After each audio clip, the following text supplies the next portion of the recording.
Hi అండి, అందరికీ నమస్కారం. నేను మీ సోను స్వాతిని. ఈరోజు పొద్దున వర్షం పడుతుంది. వర్షం పడుతుంటే అలా బాల్కనీలోకి వెళ్ళి నించున్నాను.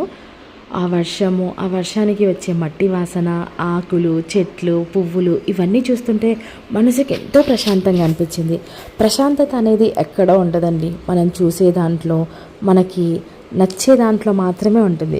మన మనసుకి ఏది ఇష్టమైతే అది చేయాలండి. మన మనసు ఏది కోరుకుంటే అది చేయాలి.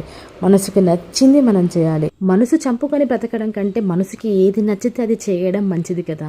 అసలు మనం మనశ్శాంతిగా, మనం ప్రశాంతంగా ఉండాలి అంటే స్లో మ్యూజిక్ వినడం కానివ్వండి, లేదంటే చిన్నపిల్లలతో ఆడుకోవడం కానివ్వండి, లేకపోతే ఒక చిన్న పప్పిని తెచ్చుకొని ఆ పప్పితో ఆడుకోవడం కానివ్వండి, చిన్నపిల్లలతో మాట్లాడడం కానివ్వండి, లేదు అని అంటే సాంగ్స్ వినడం, పాడడం, లేదంటే వీడియోస్ చేయడము, వీడియోస్ చూడడము, లేకపోతే మూవీ చూడడం, ఇలా వెతుక్కుంటూ పోతే చాలా ఉంటాయి.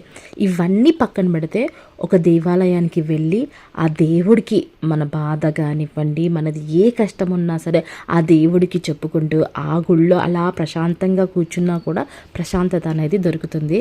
సో ఇలా చెప్పుకుంటూ పోతే చాలా అంటే చాలా ఉంటాయి. మనము అదే ప్రశాంతత లేదు అని చెప్పేసి మనం అనుకుంటాం. సో ప్రశాంతత అనేది మనమే కల్పించుకోవాలి, కానీ లేదు, రాదు, ఉండదు అని చెప్పేసి అనుకోకూడదు. అసలు మనం ఈ ప్రశాంతతని కోల్పోవడానికి కారణం ఎదుటి వాళ్ళు మనని అనే మాటలు, లేదు అని అంటే వాళ్ళు మనకి పెట్టే బాధలు, లేదంటే మనకి ఏదైనా బాధ ఉన్నా, కష్టం ఉన్నా, సో అన్నిటికీ మూలం ప్రశాంతత లేదు అని చెప్పేసి అనుకోవడమే.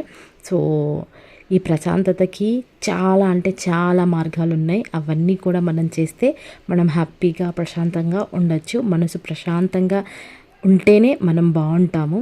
సో వీడియో నచ్చితే ప్లీజ్ లైక్ చేయండి, షేర్ చేయండి, కామెంట్ చేయండి, సబ్స్క్రైబ్ చేసుకోవడం మర్చిపోకండి. బాయ్.